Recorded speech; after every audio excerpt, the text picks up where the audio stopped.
Okay. Good morning, everyone, and welcome to the City Planning Public Hearing for November 16, 2016. Mr. Secretary, please begin.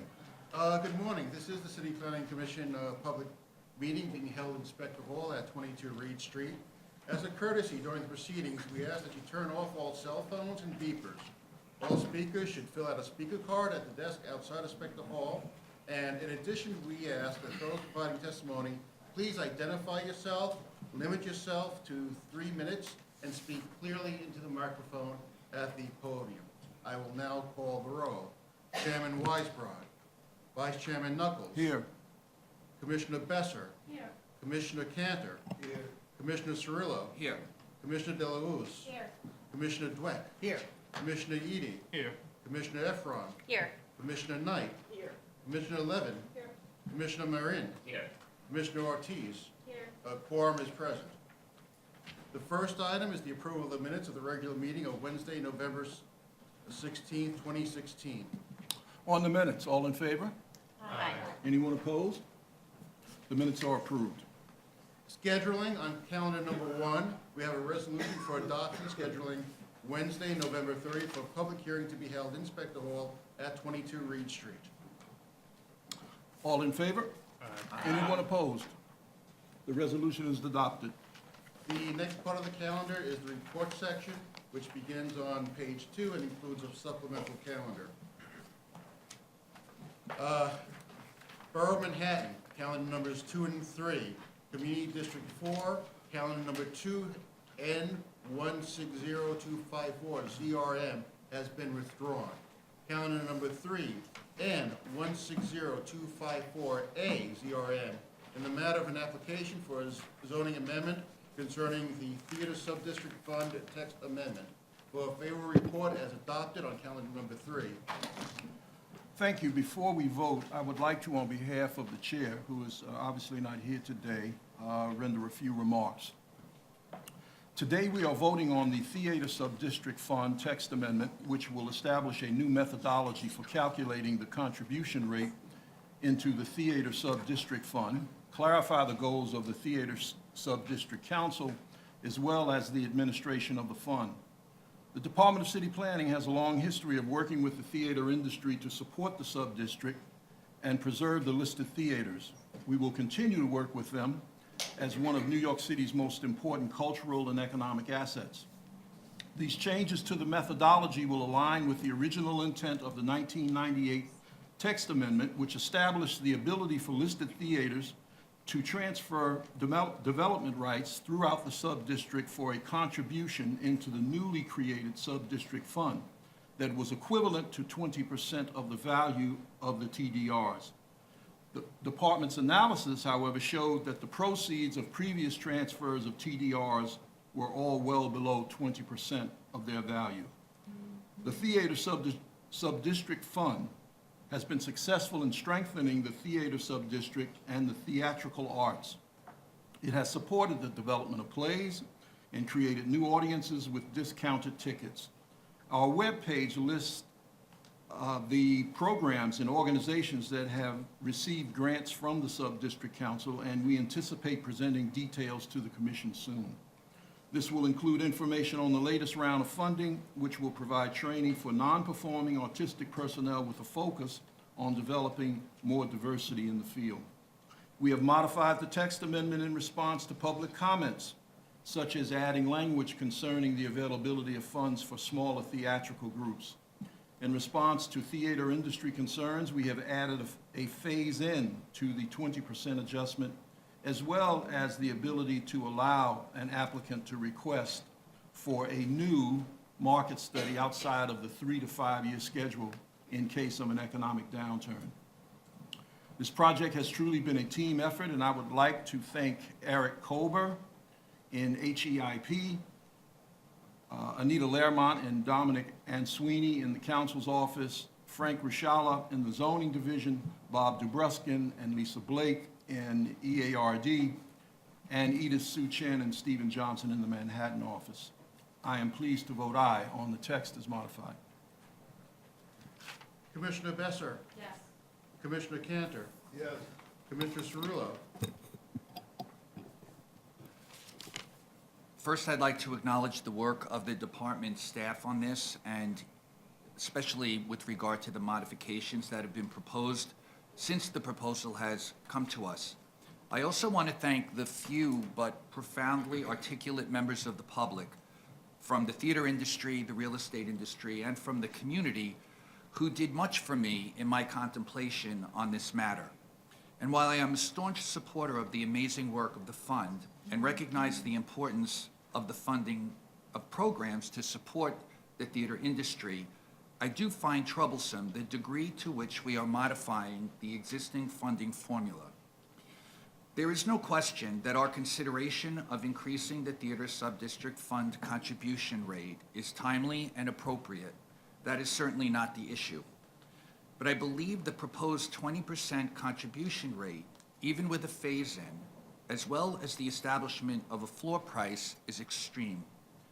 As we know, the objectives and purposes of the theater sub-district are strictly limited and explicitly defined.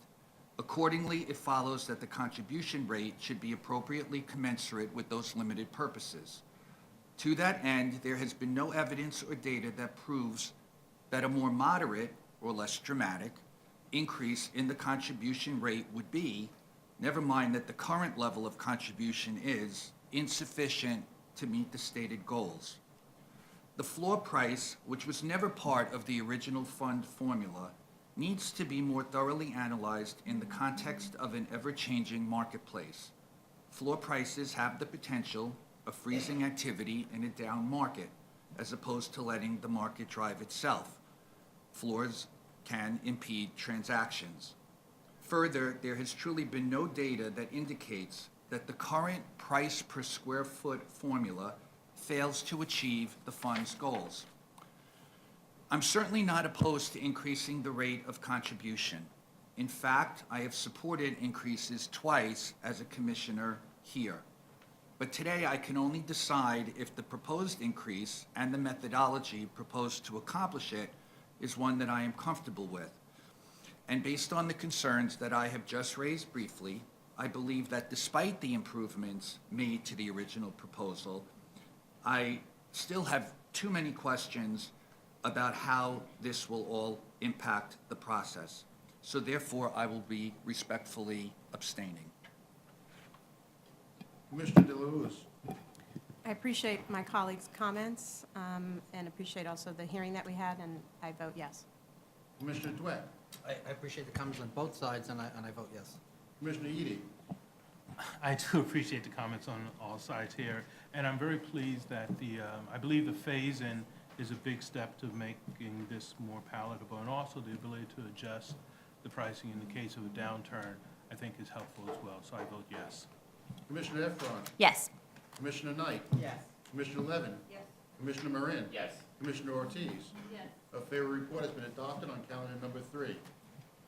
Borough of Queens, calendar number 4, Committee District 13, C170031 ZMQ, in the matter of an application for an amendment to the zoning map concerning the 227th Street rezoning. For a favorable report on calendar number 4, Vice Chairman Knuckles. Yes. Commissioner Besser. Yes. Commissioner Cantor. Yes. Commissioner Cirillo. Yes. Commissioner DeLaUze. Yes. Commissioner Dweck. Yes. Commissioner Edie. Yes. Commissioner Efron. Yes. Commissioner Knight. Yes. Commissioner Levin. Yes. Commissioner Marin. Yes. Commissioner Ortiz. Yes. A favorable report has been adopted on calendar number 4. Borough of Staten Island, calendar number 5, Community District 3, N160375 RCR, in the matter of an application for the grant of a certification concerning 184 Albee Avenue for adoption on calendar number 5. Vice Chairman Knuckles. Yes. Commissioner Besser. Yes.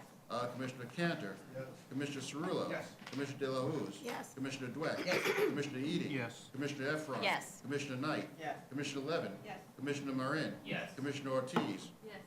Calendar number 5 has been adopted. Borough of Staten Island, calendar number 6, Community District 2, N160301 ZAR, and the matter of an application for the grant of an authorization concerning 120 Old Farmers Lane for adoption on calendar number 6. Vice Chairman Knuckles.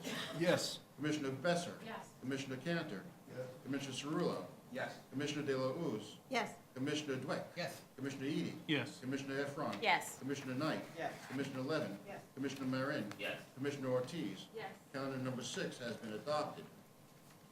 Borough of Brooklyn, supplemental calendars numbers 1 and 2.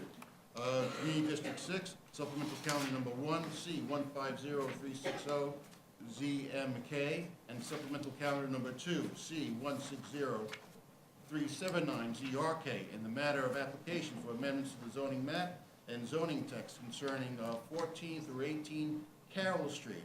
For favorable reports on supplemental calendar numbers 1 and 2, Vice Chairman Knuckles. Yes. Commissioner Besser. Yes. Commissioner Cantor. Commissioner Cerullo. Yes. Commissioner De La Uz. This is a challenging project, not due to the applicant, but due to the issues that the proposal raises. It's positive that MIH is being mapped here. Unfortunately, it appears that MIH won't be triggered in this case, since the proposed project will be less than 12,500 square feet of residential use, despite the fact that the area will be rezoned from manufacturing to residential. The fact that MIH isn't triggered when there is a change in use from manufacturing to residential, regardless of the size of a project, is a significant oversight of MIH. The goal of MIH is to promote economic diversity. Allowing a 100% market rate project to proceed does not actually promote that, in my mind, especially when the project, when the development could be used for manufacturing space and good jobs. There are manufacturing uses that are very nearby to this site. I do recognize that the project and the applicant has been very cooperative and discussions with the community, but I'm not comfortable, and I'm going to abstain from this. Commissioner Dweck. Yes. Commissioner Edie. Yes. Commissioner Efron. Yes. Commissioner Knight. Commissioner Levin. I certainly share Commissioner De La Uz's concerns about this, but I appreciate that we have to work with the text that we have, and I do think it's important that there be clarity here about either you're in MIH or you're not. I'm glad that we're mapping it here. I understand that the way the rules work, the applicant is free to build in any way that conforms with zoning, and that in this case probably will not result in affordable housing, which is lamentable, but at least we have rules on the books that are clear and people will understand. So I vote yes. Commissioner Marin. Yes. Commissioner Ortiz.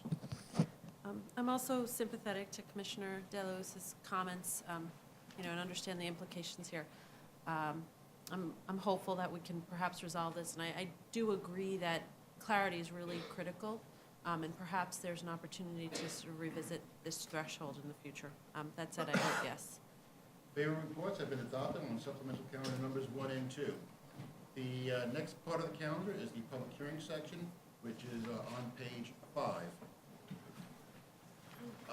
Borough of Manhattan, calendar number 7, Reade District 4, C160275 ZSM, public hearing in the matter of an application for the grant of a special permit concerning 532 West 20th Street accessory garage. Marcy Kestner.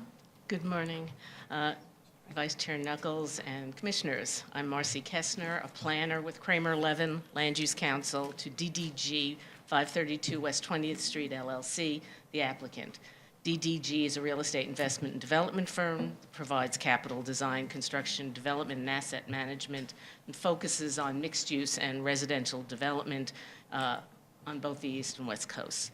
We're before you today with an application for a special permit for additional parking spaces for residential growth pursuant to sections 1345 and 13451 for a 10-car attended accessory garage and an as-of-right residential building in the C62 district in West Chelsea. The site of the location of the building is on the first sheet of the handout that we provided for you. It will be an 11-story building which will have 9 units. Thus, 2 parking spaces are permitted as of right. We are requesting 10 spaces in a ground floor garage with 5 stackers. The garage will be serviced by a full-time concierge parking attendant who will operate the parking lifts. Spaces in the garage will first be offered to residential unit owners for sale or license. The condo board or the sponsor will own the unpurchased parking spaces. Any spaces not purchased or licensed by a residential unit owner will be made available to residents of the neighborhood on a month-to-month contractual basis at the discretion of the board or the sponsor. If an incoming resident would like to purchase a parking space but none are available because they're being rented at a monthly rate, the month-to-month customer would be required to relinquish his or her space within 30 days of receipt of written notice from the incoming residential tenant. And this is in accordance with the New York State Multiple Dwelling Law, Article 3, Section 60, and the Zoning Resolution, Section 1321. The condo documents will, in response to some of the questions that have been asked previously, the condo documents will prohibit subleasing spaces unless they're being offered as part of a package with a sublet apartment. The condo owners will have the right to sublet their apartment. The parking space could then be sublet with it, otherwise not. If a residential unit owner has purchased a parking space and chooses to sell his or her apartment, he or she will have to also sell the parking space back to the board or the sponsor or to the incoming resident. They will have to be tied to the unit. These conditions will be embedded within the condo documents, which are not yet drafted, but this is what the owner commits to do. The next speaker is Priya Elliott, the architect, who will speak very briefly about the garage, unless there are any questions. Oh, wait a minute. Yes, sir. We have questions. Commissioner De La Uz and Commissioner Eady.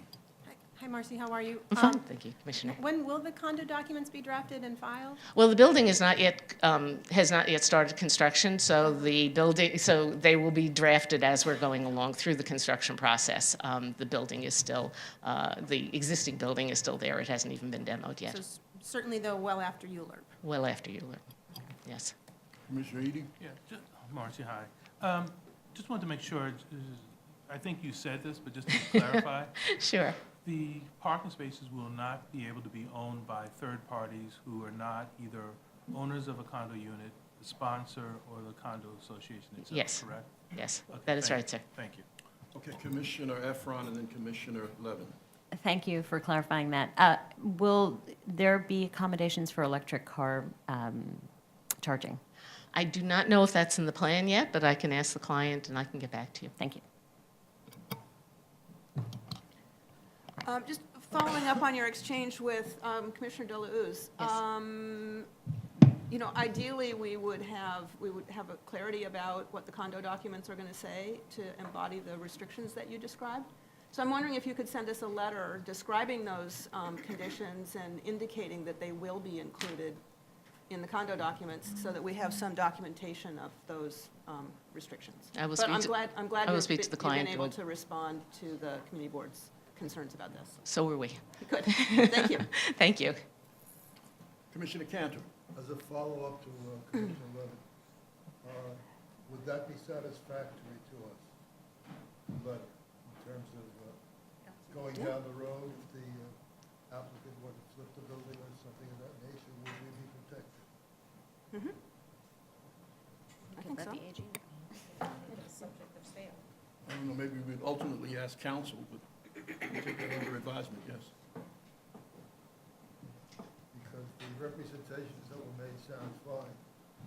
I share Commissioner De La Uz's concerns with regard to the ULURP will be over and done before the documents are drawn, which is kind of unusual. Well, Marcy, you hear the concerns. I understand it. We will get back to you. We'll work with the department, and we'll respond to these concerns. Get it in writing, good. Okay. Thank you. Any other questions for Marcy? Thank you. Thank you, sir. Priya Elliott? Good morning, everyone. I'm Priya Elliott from HTO Architects. I'm just going to briefly walk you through the garage. If you flip to the second page in the package that was handed out, you'll take a look at the layout. So we have a garage that's about 3,500 square feet, and we have 5 stackers, so we can park 10 cars. And in terms of the layout, we have a strided pedestrian walkway to the east side of the property, as you can see. And we have safety features, which include a speed bump, which is set 4 feet back from the property line. We have an audio-visual warning system that's placed at the garage entrance. And we also have a stop sign on the inside before a car exits out. So those are the safety features, and we also have a small attendant booth within the garage. So the audio-visual warning, if a pedestrian is walking, approaching the garage door and a vehicle is approaching, there will be an alarm that goes off? or- Correct, it'll alert a pedestrian that, that a car will be coming out. But obviously, there's also a stop sign, so there will be a visual check on behalf of the driver. Other questions for Ms. Elliott? Thank you. Thank you.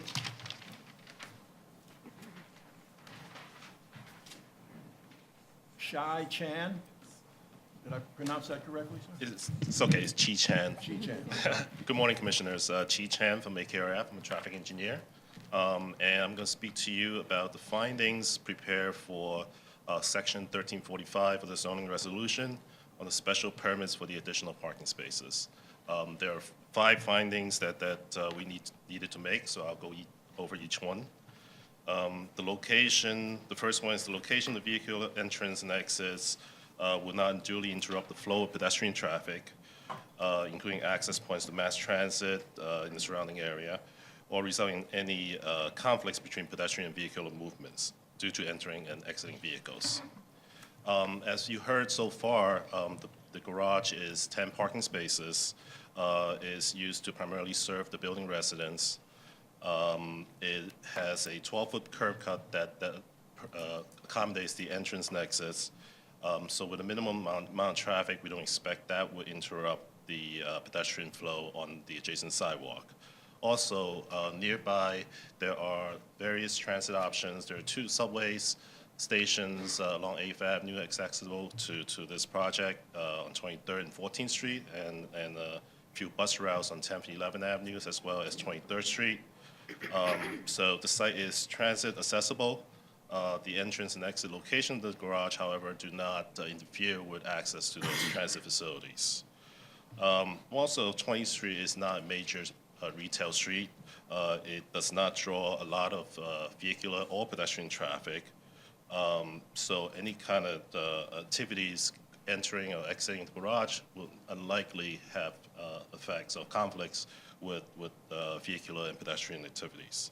As you heard also, visual and audible warning devices will be installed to further safeguard against any kind of conflicts. The second finding we needed to make is the location of the entrance and exit to the garage will not interfere with the efficient functioning of the street, including any lanes designated for specific types of uses of vehicles.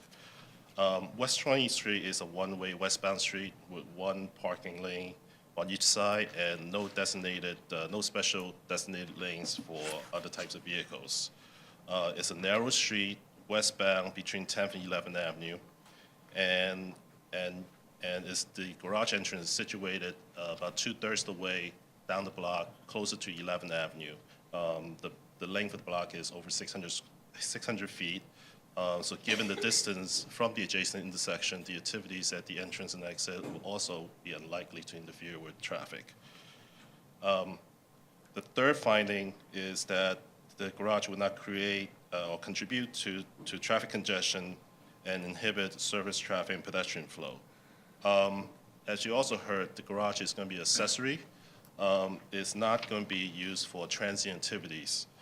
Based on our estimates, we had estimated with the 10 parking spaces, it would generate up to maximum of 3 cars during an hour. That's 1 every 20 minutes. Mr. Chan, I think what the secretary is trying to indicate. I'm sorry. Your 3-minute limit. Okay, so- Do you want to conclude with 1 sentence? Sure. I guess the findings were all favorable. We don't expect the garage to interfere with surrounding traffic and pedestrians. That's it. Thank you, Mr. Chan. Thank you. Any questions? Other questions for Mr. Chan? Commissioner Ortiz, thank you. Hi, good morning. Good morning. You mentioned transit, accessibility to transit. And I apologize because I was not at the review session on Monday, so perhaps this was covered. Is this technically within the transit zone that's established by DCP? Well, it is within a reasonable walking distance to subways. There's no affordable. Oh, I understand that, but, I'm not sure what, Transit zones have been, I think, established in the outer Oh, I see. boroughs. yeah, no, the transit zones are a reflection of distance from public transit. I'm just curious if technically, I understand that they do not apply here, but is that a part of your analysis? Are you aware? And perhaps this question for DCP. apologize, that's not something I'm aware of. Okay, thank you. Any other questions for Mr. Chan? Thank you, sir. Thank you. Jim, you want to get the clock ready before I bring up? I'm set. Okay, all right. You have a gavel. Yeah, I guess I'll have to do it. Alex Lieber. Looking for the clock, but. Good morning, I'm Alex Lieber. I'm also with AKRF, a consultant to the applicant on the residential growth parking study. I'm going to briefly summarize the findings of the study that was performed for the application in support of the 13451 application, 13451 special permit, excuse me. Following Department of City Planning guidelines, a study was performed that looked at recent trends within the area of the project site. And if you look at I believe it's the last 2 pages of your packet, we have the map showing the study. The study area looked at within a 1/3 of a mile radius of the project site, which you'll see extends from about 27th Street to the north, about 13th Street to the south, a little east of 9th Avenue to the east, and the river to the west. Looked at a 10-year look-back period to see what the changes were in parking capacity. That's parking lost or gained as far as changes, new developments or redevelopment of lots or garages, as well as residential growth, new developments, and also new parking that was added by new developments, mostly accessory parking. And if you look at the very last page, you'll see the summary of I should mention that the study was based on data provided by the Department of City Planning, as well as some additional research using DOB records and field visits. If you look at the very last page, you'll see the results of the summary, which found that the net gain in the period of the study in parking capacity was about 250 spaces, and that the residential growth in that period was about 1,400 units. So the background ratio, absent the project, is a little over 17%, which is below the 20% threshold that the Department of City Planning Guidelines recommends as the appropriate measure of what is appropriate. And with the addition of the project, which will include 10 spaces as well as 9 units, the ratio will increase to about 17.7%, but will remain below the 20% threshold. Questions for Mr. Lieber? Thank you. Thank you. Are there any more speakers on this item? Commissioner Cantor? Is a representative of the developer here for the Liberty Council?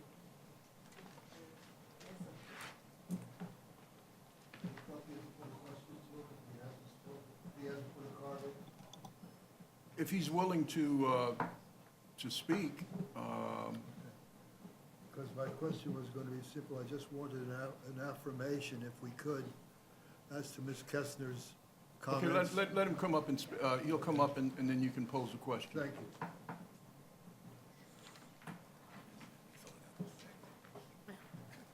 Only takes a second.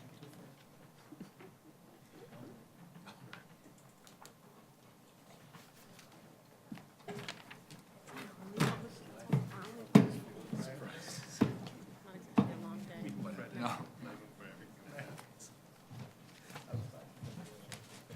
Sorry, I'm underdressed. I wasn't expecting to speak. It's okay. And on the address, thank you. Jonathan Braun, Yes. you've been summoned. Mr. Deja vu. Commissioner Cantor, as well as others may well have some questions for you. Commissioner Cantor? Mr. Braun, what's your role, please? I'm a development manager, so 532 Development West manager. 20th You is have one a of my direct projects. interest? I'm sorry? Do you have a direct interest? No, I'm an employee of the company. Oh, okay. All as an employee of the company, but not with a direct interest. Do you confirm what Ms. Kestner has said in regard to the constraints? Yes, and we interface with Marcy pretty regularly, so everything that was discussed today, we had previously discussed with her and And approved. there is no one here who is a direct owner or directly financially involved? No. Thank you. Other questions for Mr. Braun? Thank you, Mr. Braun. Thank you. So once again, are there any other speakers on this item? If not, the hearing is closed. Mr. Secretary, is there any other business before the commission today? There is not, Mr. Chairman. If not, this meeting is adjourned. Crazy that it's not. I'm going to make my case to Anita. Thank you. It really should be a requirement. I know it.